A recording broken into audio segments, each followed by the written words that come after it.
Joe Siracusa is a professor of security and diplomacy at Curtin University. He joins us now from Melbourne. Good to see you again, Professor. Do you mind, let's just pick up on something that Yasmin was telling us about there. That it looks as if the Republicans are going to hold on to their majority in the Senate. If Joe Biden becomes the next president of the United States and the Republicans control the upper house in the U.S. Congress, where does that leave Biden?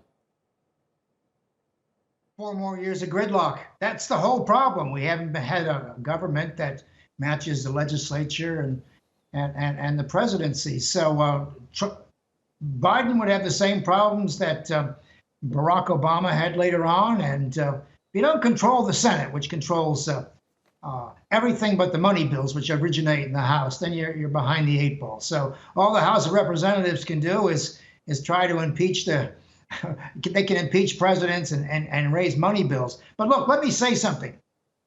Earlier on your show, you had Mayor Giuliani talk about the election was stolen.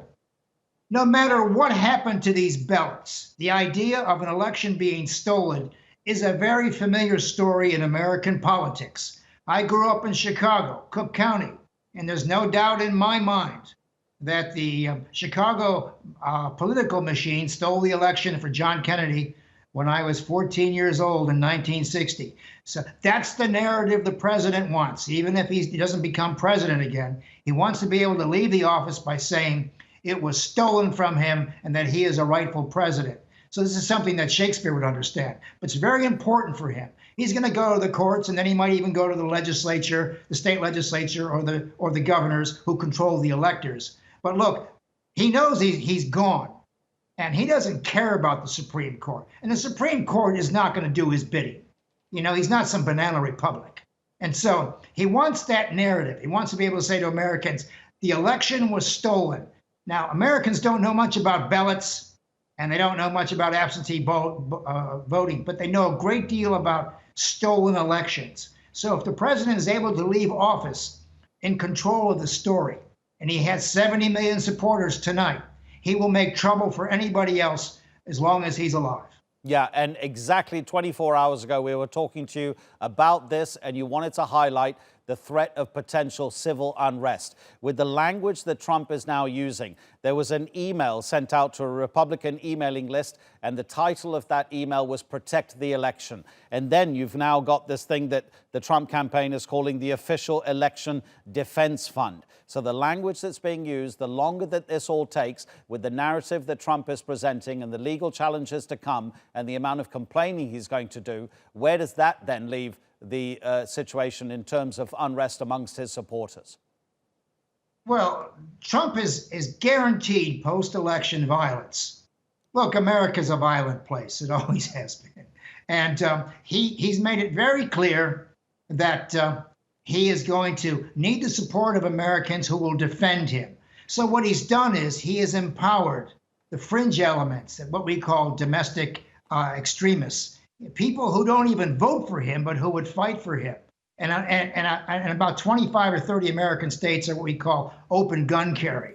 So what these people will do is they'll go to a protest rally in Portland or Chicago or New York, and they will become counter-protesters. And very, very quickly, it will descend into violence. The president has made a big mistake here, and that's why Vice President Pence kind of backed away from what the president was saying, because the president is condoning violence. Or he's not only condoning violence, he's actually setting it in motion.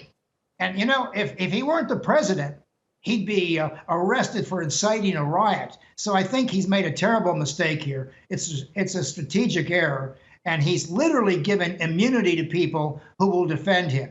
Now, look, America has 400 million guns out there. Probably 200 million that are not even registered. And sooner or later, we're going to have violence.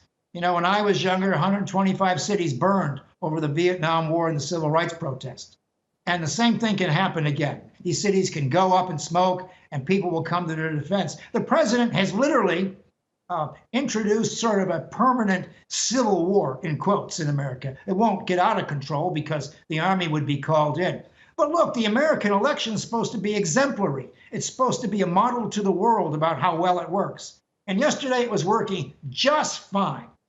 until Trump decided to say that he repudiated the results. And on your show yesterday, we broke for Biden's news conference. And Biden wanted to make it very clear that he thought he'd won. He asked Americans to be patient. And what Biden did is he preempted Donald Trump. He actually provoked him into doing what he did. Because if Biden hadn't said anything, I don't think Trump would have come down that hard on it, okay?